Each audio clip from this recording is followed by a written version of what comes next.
quelques jours, le contexte l'impose. Nouveau président, nouveau ministre, nouveau gouvernement. C'est le tour des passations. Comme les autres l'ont déjà fait, le ministre des Sports, de la Culture et de la Jeunesse, déjà nommé, a fait la passation avec son prédécesseur, Pape Malick Ndour.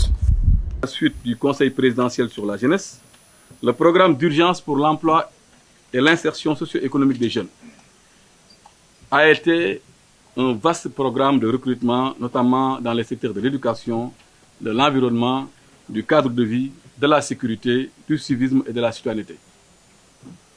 Pour un coût global de 450 milliards de francs CFA sur la période 2021-2023, et avec plus de 65 000 emplois créés, Son Excellence, Monsieur le Président Macky Sall, avait décidé de renouveler cet ambitieux programme pour une durée de 3 ans, allant de janvier 2024 à décembre 2026. Ces contrats de travail à durée déterminée, au profit de la jeunesse du Sénégal, dans les différents secteurs de la vie économique et sociale, sont pour l'essentiel renouvelés pour une durée de 3 ans avec l'intégration du volet correction territoriale pour une meilleure prise en charge de l'aspect équité territoriale dans ce programme. S'agissant des maisons de la jeunesse et de la citoyenneté, elles sont conçues pour être un guichet unique d'accès à l'information sur les opportunités d'emploi salariés et d'entrepreneuriat.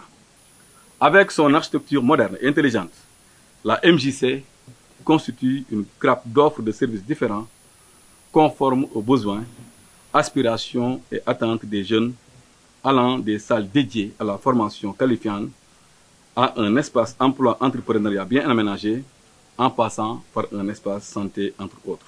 Après le ministre sortant, M. Pape Malick Ndour, ministre de la Jeunesse, c'est le tour de la nouvelle ministre des Sports, de la Culture et de la Jeunesse de prendre la parole.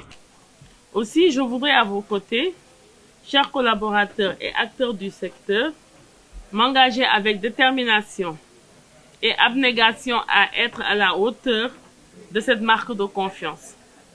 Qu'il me soit également permis, en ce moment solennel, de remercier chaleureusement mes proches pour le soutien multiforme qu'ils n'ont jamais cessé de m'apporter dans ma vie de tous les jours.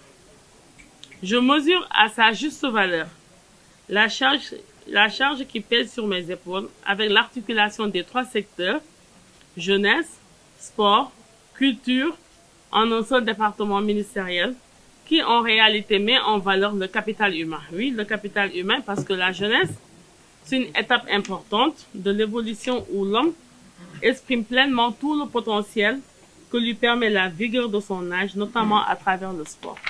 Au-delà du protocole qui nous a été rappelé, je rappelle ici que je prends juste un maillon de son ministère, qui est l'emploi.